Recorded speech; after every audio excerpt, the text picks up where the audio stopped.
जय श्री हरि विष्णु, जय माता लक्ष्मी।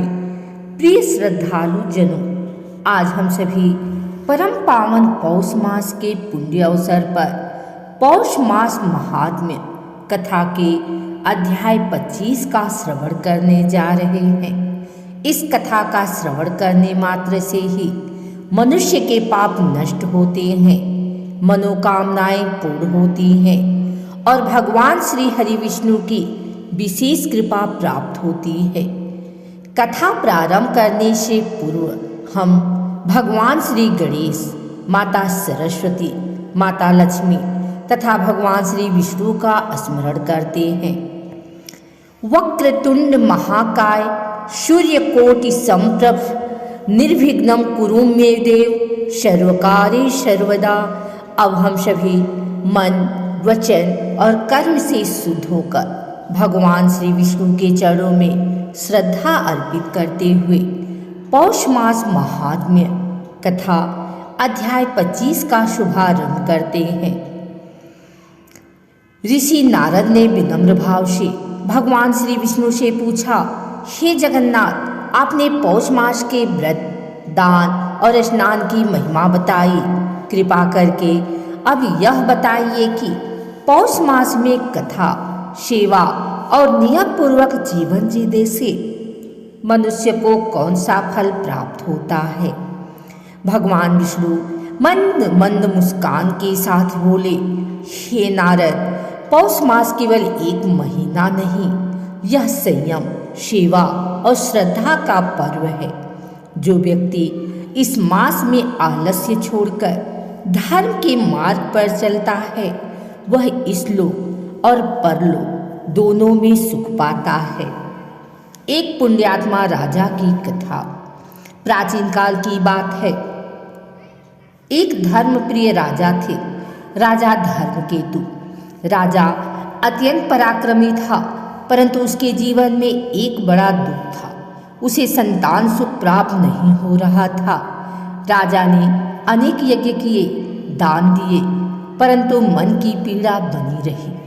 एक दिन वह एक तपस्वी महर्षि के पास गए और बोले, हे महर्षि, मेरे राज्य में सब सुखी हैं, पर मेरा हृदय सूना है।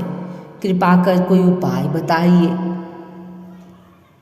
महर्षि बोले, राजन, आगामी पौष मास में यदि तुम नियम, व्रत और कथा श्रवण करोगे तो श्री हरि अवश्य कृपा करेंगे। राजा ने पौष मास प्रारंभ होते ही प्रातः ब्रह्म मुहूर्त में उठकर नदी में स्नान किया, शुद्ध वस्त्र धारण किया, भगवान श्री विष्णु की पूजा की। वह रोज सत्य बोलता, गरीबों को भोजन कराता, ब्राह्मणों का सम्मान करता, क्रोध और अहंकार त्याग देता। सबसे महत्वपूर्ण, वह प्रतिदिन पौष मास महात्म्य कथा का श्रवण करता।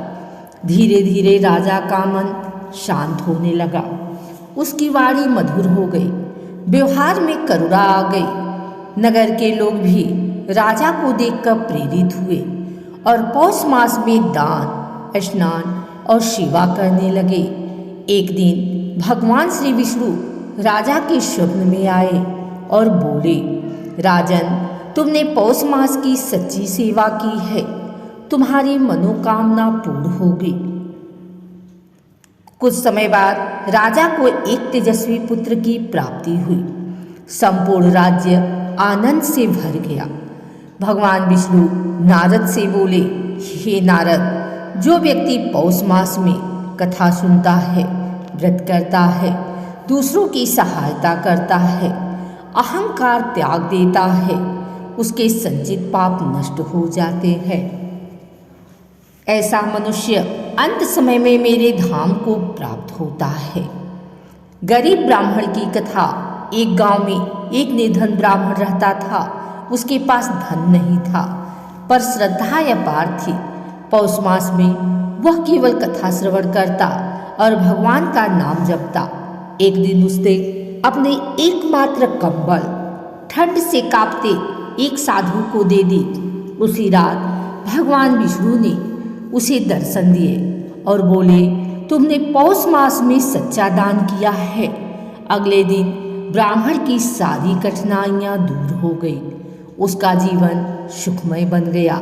नारद जी बोले, प्रभु अब समझ आया कि पौष मास केवल व्रत का नहीं, हृदय शुद्धि का मास है। भगवान विष्णु बोले, सत्य कहा नारद, जो व्यक्ति पौष मास में मन को पवित्र कर लेता है वह जीवन भर धर्म के पथ पर चलता है। जो कोई श्रद्धालु पौष मास महात्म्य कथा अध्याय 25 का श्रद्धा से श्रवण करता है उसके घर में सुख शांति आती है, कष्ट और दरिद्रता दूर होती है, संतान, धन और यश की प्राप्ति होती है। मृत्यु के बाद वैकुंठ लोक मिलता है।